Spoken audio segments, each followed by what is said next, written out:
Y viva Chile! Conservative billionaire Sebastián Pinera has won Chile's presidential runoff, moving the country to the right with his business-friendly promises. In the end, he won by a wider margin than expected, taking more than 54% of the vote over his rival on 45%. During his victory speech, he said, "We believe in our country, we trust the Chilean people, and we have the hope that together we will build a good future for each one of us."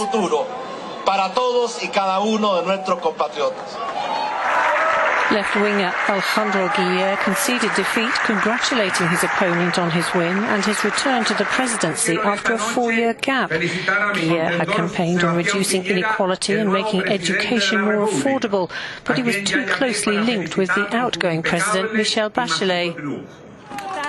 While her progressive agenda had won plaudits abroad, her popularity plummeted during her second term, due in part to a 2015 corruption scandal involving her daughter-in-law.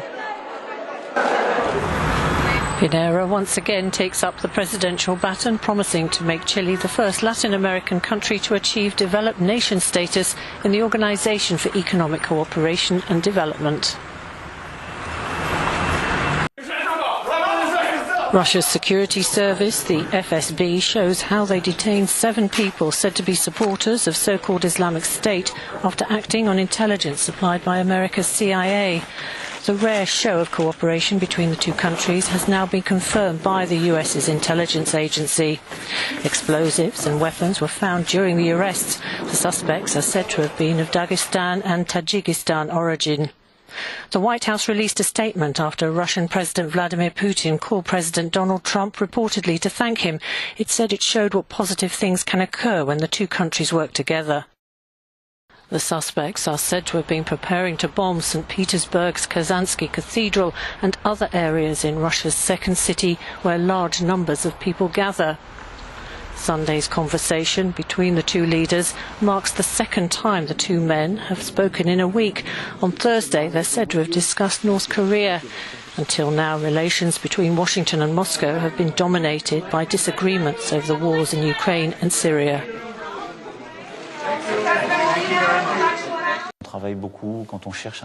Emmanuel Macron says the military campaign against Islamic State in Syria should be completed by February. The French president said he'd now push for peace talks involving all parties in the 6-year Syrian conflict, including President Bashar al-Assad.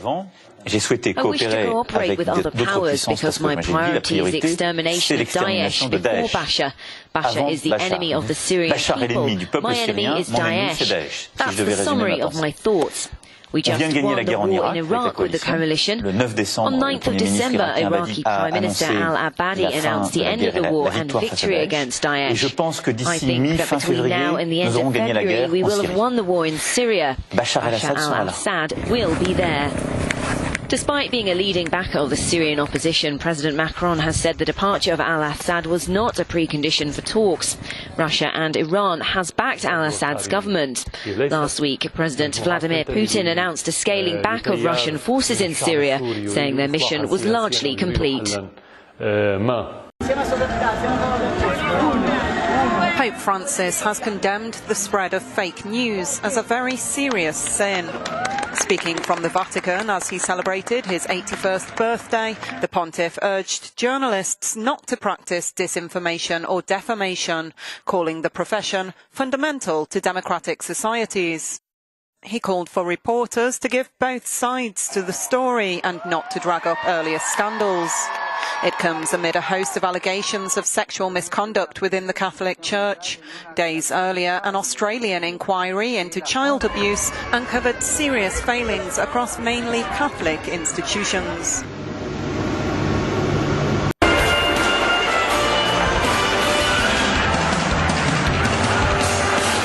In the final campaign days before Catalonia's regional election, Spain's Prime Minister has urged voters to restore normality. Mariano Rajoy called for an end to an economically damaging independence drive. But with all parties out on the campaign trail, polls suggest the vote will result in more questions than answers.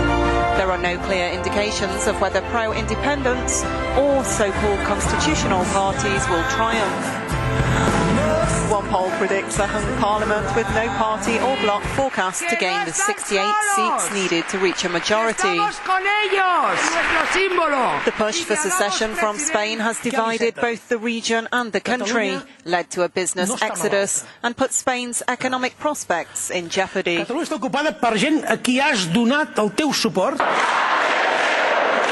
Rallies have been held on a near-weekly basis since the October the 1st independence referendum. Madrid declared the ballot illegal and took control of the wealthy northeastern region. Several prominent leaders were arrested, and Catalonia's ousted president, Carles Puigdemont, promptly left for Brussels.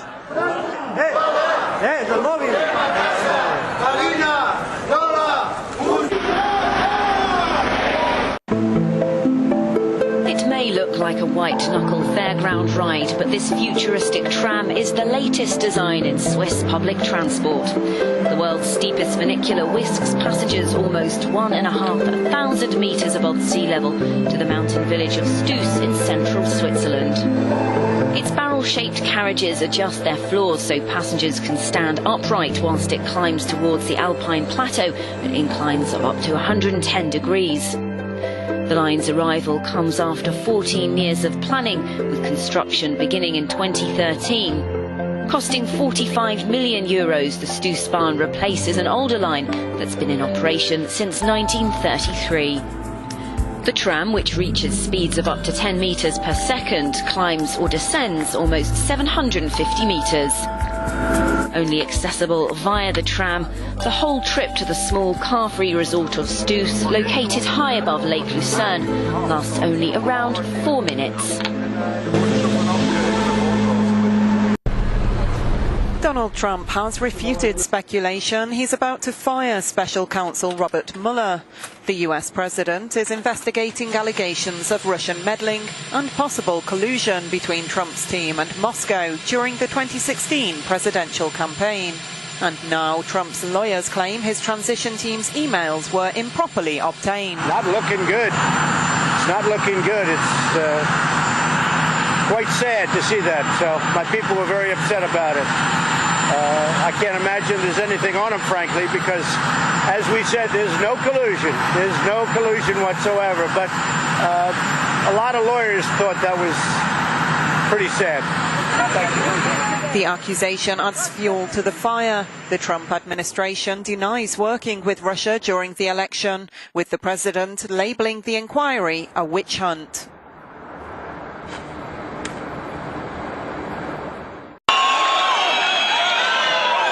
Rally in the Turkish capital Ankara and the mainly Kurdish southeast city of Diyarbakir, chanting slogans against Israel and the United States. The protest on Sunday was one of many held across the globe since the US decided to recognize Jerusalem as Israel's capital. Revered by Jews, Christians and Muslims alike, the city has been at the heart of the Israeli-Palestinian conflict for decades. İsrail bugün yeryüzünde bir cinayet şebekesi oluşturuyor ve gittikçe de yaygınlık kazanıyor. Biz Trump'ın bu yaptığını tabii kesinlikle kabul etmiyoruz.